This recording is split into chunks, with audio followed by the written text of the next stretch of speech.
Saat ini, kalau kamu punya 2 jutaan, sudah bisa beli Google Pixel 6. Tapi Pixel 6 ini punya citra yang buruk, gampang panas, SoC-nya kentang, improve kameranya nggak berasa, fingerprint-nya sering gagal, dan berbagai stigma negatif lainnya tersemat di ponsel yang satu ini di awal perilisannya.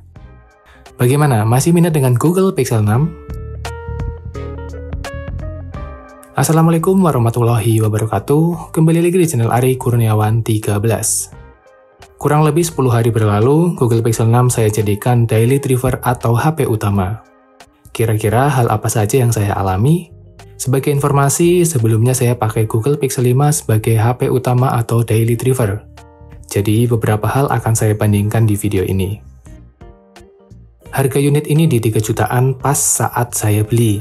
Saat ini di beberapa toko sudah turun di 2,6 sampai 3 jutaan bergantung dengan kondisi yang kita pilih. Link pembelian ada di deskripsi ya. Apakah toko tersebut recommended atau tidak, saya sarankan teman-teman untuk cek ulasan terlebih dahulu sebelum memutuskan beli. Segala risiko yang terjadi, mari tanggung masing-masing dengan kesadaran penuh. Opsi membeli unit new full set berpajak resmi juga saya sertakan linknya di kolom deskripsi. Cek aja. Spesifikasi singkat Google Pixel 6. Dirilis Oktober 2021, Google Pixel 6 dibekali dengan SoC Google Tensor G1 dengan fabrikasi 5 nanometer. Dua varian RAM storage 818 dan 8256. Dimensinya lebih besar dari Pixel 5 dan tentu lebih berat di 207 gram. Layar berpanel AMOLED refresh rate 90Hz mendukung HDR10 seluas 6,4 inch dibalut dengan Gorilla Glass Victus. Untuk pertama kali, Google membawa kamera 50 megapiksel di lensa utamanya dengan bukaan f1.9 sudah ber-OIS, atau Optical Image Stabilization. 12 megapikselnya di ultrawide dengan bukaan f2.2 dan kamera depan 8 megapiksel f2.0. Kemampuan maksimal record di lensa utamanya di 4K 60 fps. Penopang dayanya berukuran 4614 mAh dengan dukungan 30 watt charger dengan power delivery 3.0 dan 21 watt wireless, serta bisa reverse charging.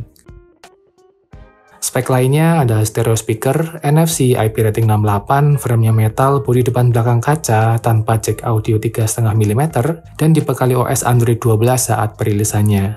Saat ini sudah bisa mencoba Android 15 melalui program beta. Secara fisik, unit Google Pixel 6 yang saya dapat dalam kondisi baik. Mulus, hardware berjalan normal, refresh menggunakan IMEI iPhone 11, baterai cukup awet dan belum menemui hal mengganggu selama pemakaian hingga video ini dibuat. Secara personal, saya menyukai desain Pixel 6, tapi hanya karena merasa beda aja di tongkrongan. Bagian depan mirip S20 FE dan Redmi Note 12 Pro 5G. Yang beda tentu bagian belakangnya. Rumahan lensa kameranya agak aneh sih, tapi lama-lama diperhatikan ternyata oke juga. Material bodi kaca dan metal membawa aura mewah flagship. Ditambah bobotnya cukup berat, feel genggam jadi lebih solid. Menurut saya, desain ini sukses menarik perhatian di ruang publik. Jujur saja, layarnya bukan yang terbaik untuk dinikmati.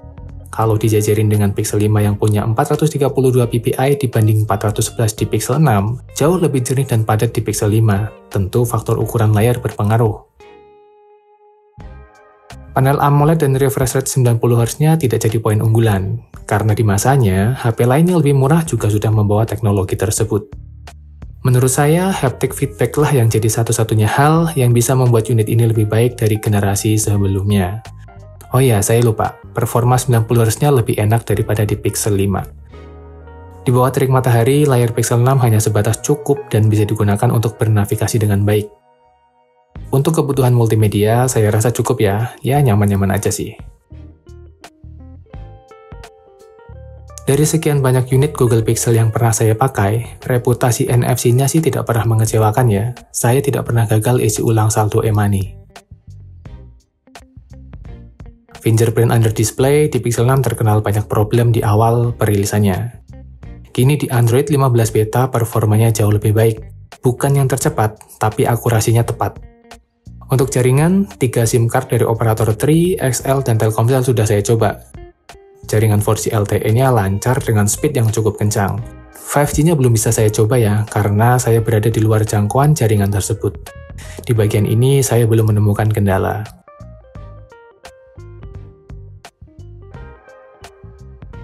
Sensor di HP dengan kategori flagship sih biasanya hadir dengan cukup lengkap ya. Semuanya berjalan normal. Sensor pressure naik, tapi nilainya tidak signifikan.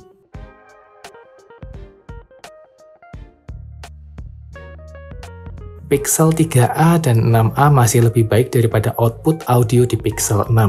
Kalau dibandingkan Pixel 5, tentu output speaker Pixel 6 ini lebih baik. Ya, kurang lebihnya perbandingannya kayak gitulah.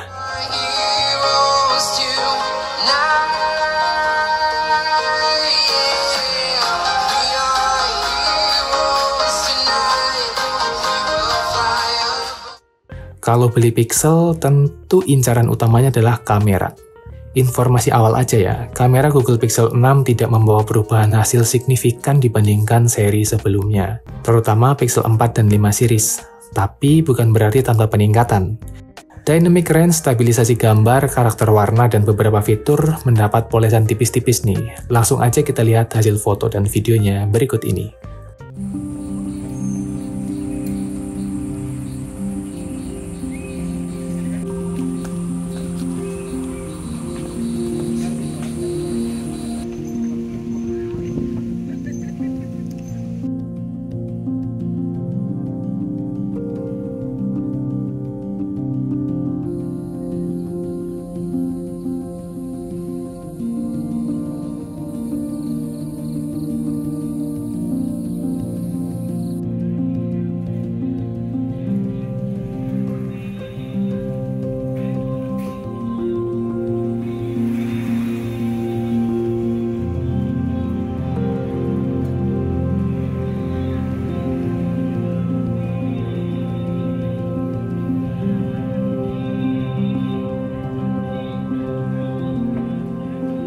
Ini video indoor menggunakan beberapa lighting di Google Pixel 6 4K 30 fps.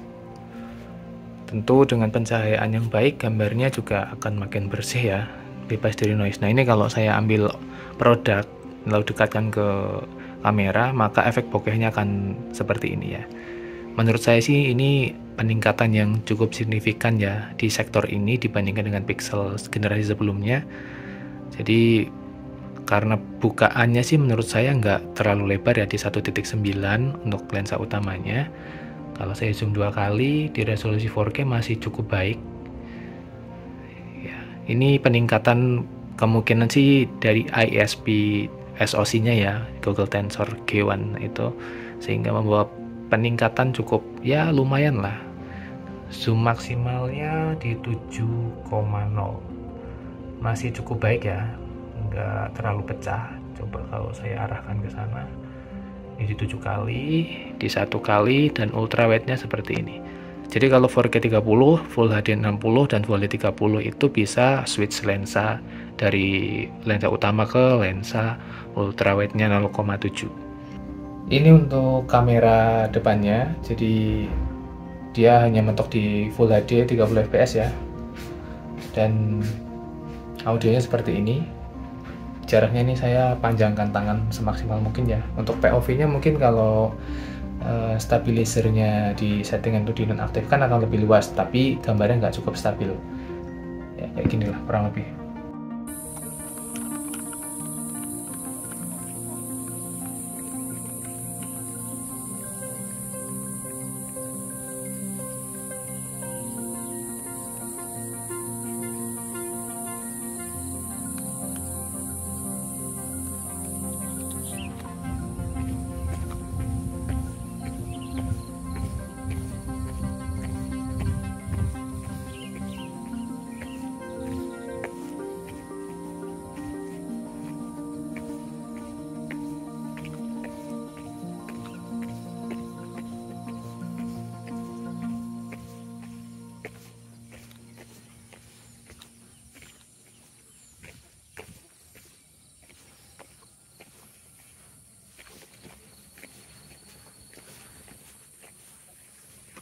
Cheers.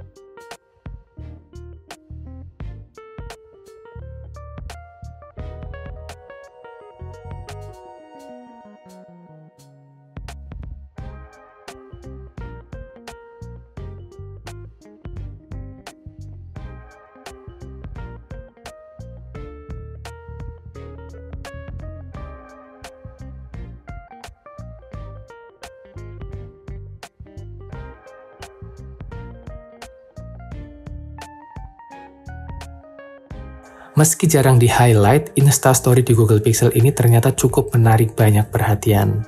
Belum bisa sebagus iPhone sih, tapi berada di level berbeda dibanding Android lain di kelasnya. Menurut saya tidak banyak syarat dan ketentuan untuk membuat IG Story dan Reels yang jernih, detail, dan stabil menggunakan Google Pixel ini. Yang terpenting, kita harus upgrade skill videografi aja nih, agar gambar lebih menarik, terkonsep, dan pesannya bisa tersampaikan dengan lebih baik.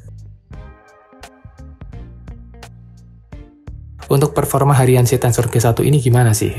Ya, SoC ini memang lebih mudah terpicu demam ya, dibandingkan dengan Snapdragon dan MediaTek.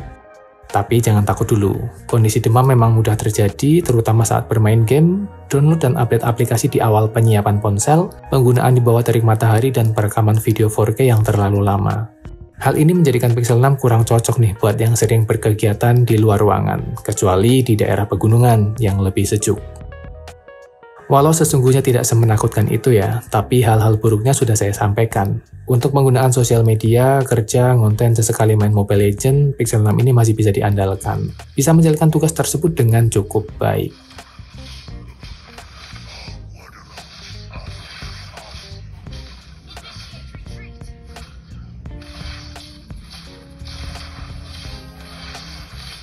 Sejak unitnya datang, saya sudah upgrade dari Android 14 ke Android 15 Beta. Aman-aman saja, dari sinyal dan penggunaan harian terasa smooth, performa baterainya cukup baik, tampilan lebih fresh meski tidak ada perubahan signifikan dari OS sebelumnya. Perubahan paling terlihat di Android 15 adalah di UI menu setting, ada plotting dan pengelompokan sesuai dengan fungsinya, terlihat lebih rapi dan fresh aja sih. Saat video ini dibuat, Android 15 Beta membawa patch keamanan 5 September 2024. Sebenarnya banyak fitur esensial yang dibawa di Android 15 ini. Lebih lengkap dan detailnya teman-teman bisa simak di channel YouTube 9to5 Google. Skenario pertama saya gunakan Pixel 6 di 60Hz 1 hari penuh. Dapat screen on time di 6 jam 9 menit dengan sisa baterai 20%. Artinya saya bisa menggunakan ponsel ini dari pukul 6 pagi hingga jam 9 malam. Hampir seharian ya dalam penggunaan normal. Skenario kedua, saya full gunakan Pixel 6 di 90Hz selama 1 hari penuh. Bagaimana hasilnya? Kurang lebih mirip-mirip sih dengan 60Hz-nya. Lumayan awet.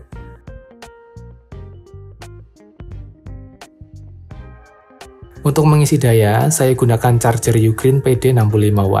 Estimasi pengisiannya di 1 jam 34 menit dari 20% hingga penuh. Tidak cepat, tapi cukup. Saran dari saya, agar pengisian stabil sebaiknya HP jangan digunakan saat charging. Google Pixel menggunakan protokol Charging Power Delivery atau PD, sebaiknya gunakan charger dengan output kabel Type-C to Type-C seperti ini. Google Pixel 6 mendapat spotlight di awal kemunculannya. Desain paling anti-mainstream panen banyak komentar. Selain desain, SoC Tensor juga pertama kali dikenalkan di seri ini. Tak ada yang sempurna ya, Pixel 6 juga panen kritik di berbagai sektor seperti performanya, yang berada di bawah rata-rata lawan mainnya di masa itu. Beberapa tahun berlalu, jika melihat Google Pixel 6 di tahun 2024 ini, rasanya waktu itu Google sengaja menyimpan inovasinya untuk tidak terburu-buru dikeluarkan di seri 6 series. Buktinya, kalau sekadar ingin menikmati hasil foto ala Pixel, pakai Pixel 3, 4, dan 5 series juga udah cukup, hasilnya udah enak dilihat. Artinya, kalau Pixel 6 masuk wishlist kamu karena ingin dapat hasil jepretan yang lebih baik dari seri sebelumnya, sebaiknya dialihkan saja ke 7 series atau di atasnya. Menurut saya tidak ada urgensi untuk membeli Google Pixel 6 ini. Tapi kalau mau beli, ya nggak apa-apa, dipakai buat harian enak juga kok. Demikianlah ulasan Google Pixel 6, semoga memberikan informasi dan inspirasi tambahan buat teman-teman. Terima kasih sudah menonton. Wassalamualaikum warahmatullahi wabarakatuh.